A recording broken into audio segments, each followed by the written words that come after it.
Hello दोस्तों। आज मैं आपको बताने वाली हूँ एक ऐसी वैकेंसी के बारे में जिसके बारे में बहुत कम लोगों को पता है। यह वैकेंसी LIC मतलब लाइफ इंश्योरेंस कॉरपोरेशन, जो फाइनेंस गवर्नमेंट ऑफ इंडिया के अंदर ही आता है, कि LIC HFL junior assistant requirement 2026, जो कि एक गवर्नमेंट जॉब है की वैकेंसी है।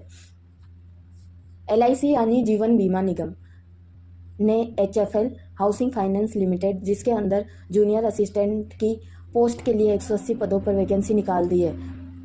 ग्रुप C की इस पोस्ट के लिए ऑल इंडिया में मेल एंड फीमेल दोनों ही कैटेगरी के कैंडिडेट अप्लाई कर सकते हैं। अगर आपने ग्रेजुएशन कर रखी है और अगर आपके पास कोई भी एक्सपीरियंस नहीं है तो भी आप इस वैकेंसी के लिए अप्लाई कर सकते हैं। यह एक सिंगल एग्ज़ाम बेस्ड रिक्वायरमेंट है, मतलब आपको ओनली एक एग्ज़ाम देना होगा। इस वीडियो में नई भर्ती से जुड़ी सारी details, selection process, age limit, qualification, exam pattern, salary, exam centre, job profile, job location आदि के बारे में एक एक करके डिटेल से बताने वाली हूँ। तो अगर आप इसके लिए इंटरेस्टेड हैं तो वीडियो को पूरा ध्यान से ज़रूर देखिएगा। आइए अब बात करते हैं अपनी वैकेंसी के बारे में। LIC ने जूनियर असिस्टेंट की टोटल 180 वैकेंसी निकाली है। यह vacancy state wise, region wise या LIC के ऑफिस वाइज डिवाइड है।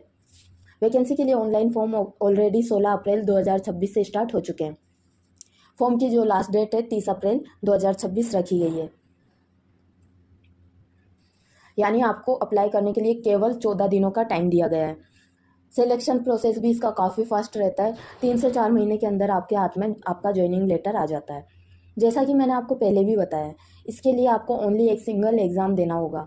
यह एग्ज़ाम आपके जून के फर्स्ट वीक में होगा। एग्ज़ाम से 10 दिन पहले ही आपका एडमिट कार्ड रिलीज़ कर दिया जाता है। बात करते हैं एलिजिबिलिटी क्राइटेरिया की। तो अगर आप इंडियन हैं और आपकी एज लिमिट मिनिमम 21 साल है तो आप इसके लिए अप्लाई कर सकते हैं। मैक्सिमम एज लिमिट की बात करें तो जनरल वालों की मैक्सिमम एज लिमिट 21 साल रहने वाली है, जबकि OBC को यहाँ पे 3 साल का और ST SC वालों को 5 साल तक का रिलैक्सेशन देखने को मिल जाता है।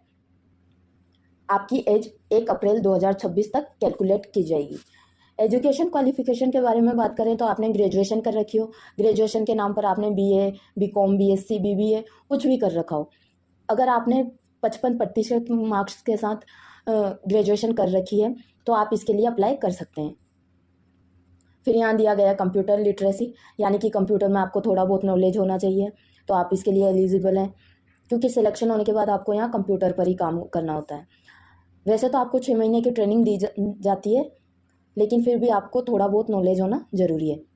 वर्क एक्सपीरियंस की बात करें तो इसमें जो फ्रेशर्स हैं वो भी अप्लाई कर सकते हैं। अब बात करते हैं सिलेक्शन प्रोसेस के बारे में। फाइनल सिलेक्शन लेने तक आपको किस किस स्टेज से गुजरना पड़ता है। जैसे कि मैंने पहले भी बताया, आपको यहाँ एक एग्ज़ाम देना होगा जो कि ऑनलाइन होगा। एग्ज़ाम में 5 सब्जेक्ट रहने वाले हैं। इसमें English, reasoning, general awareness, numerical ability और कंप्यूटर से रिलेटेड क्वेश्चन पूछे जाएंगे। सभी टॉपिक्स में 40-40 क्वेश्चन रहते हैं। हर एक क्वेश्चन 1 नंबर का होगा, यानी 200 क्वेश्चन होंगे और 200 नंबर के रहेंगे। यह एग्ज़ाम 120 मिनट यानी पूरे 2 घंटे का होने वाला है। यहाँ 0.25 मार्क्स यानी 1/4 की माइनस मार्किंग यानी नेगेटिव मार्किंग रहने वाली है।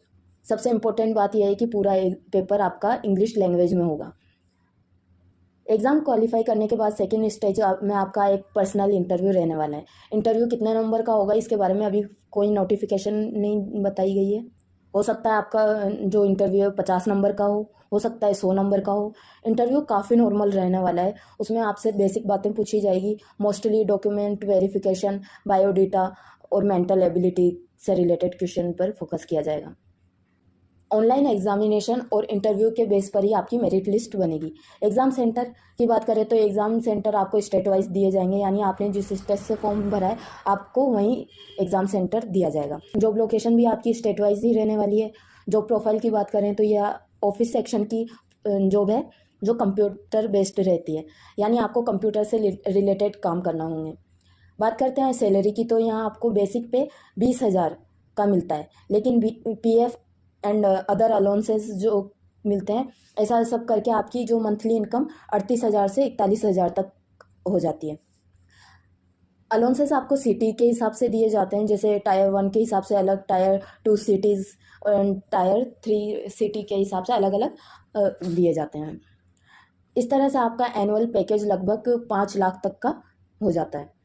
किस स्टेट में कितनी पोस्ट है यह आपके डिटेल नोटिफिकेशन में बताया गया है, आप यहाँ नोटिफिकेशन में देख सकते हैं। इसमें सभी स्टेट के हिसाब से अलग अलग पोस्ट बताई गई है। फॉर्म फीस के बारे में बात करें तो जूनियर असिस्टेंट की पोस्ट है, सभी कैटेगरी के लिए फॉर्म फीस आपकी 800 रुपये चार्ज किया गया है। फॉर्म कैसे अप्लाई करना है ये जानकारी भी आपको ऑफिशियल नोटिफिकेशन में देखने को मिल जाएगी। और अगर आप ऑनलाइन ई मित्र से अप्लाई करना चाहते हैं तो मैंने आपको वीडियो के नीचे डिस्क्रिप्शन बॉक्स में एक इंस्टाग्राम पेज का लिंक दिया है, आप वहाँ जाकर भी घर बैठे अप्लाई कर सकते हैं। आपको बस उस पर डीएम करना है और बताना है कि आपको किस वैकेंसी के लिए अप्लाई करना है। वह आपको सभी आवश्यक जानकारी जैसे कौन कौन से डॉक्यूमेंट्स लगेंगे और बाकी सभी बता देंगे। अगर अभी भी आपको कोई डाउट हो तो आप कमेंट करके पूछ सकते हैं। नई वैकेंसी है, बहुत कम लोग इस पर ध्यान देते हैं, इसलिए कंपटीशन भी काफ़ी कम रहता है। अगर आप इंटरेस्टेड हैं तो फॉर्म अप्लाई कीजिए और तैयारी शुरू कर दीजिए। हेलो दोस्तों, आज मैं आपको बताने वाली हूँ एक ऐसी वैकेंसी के बारे में जिसके बारे में बहुत कम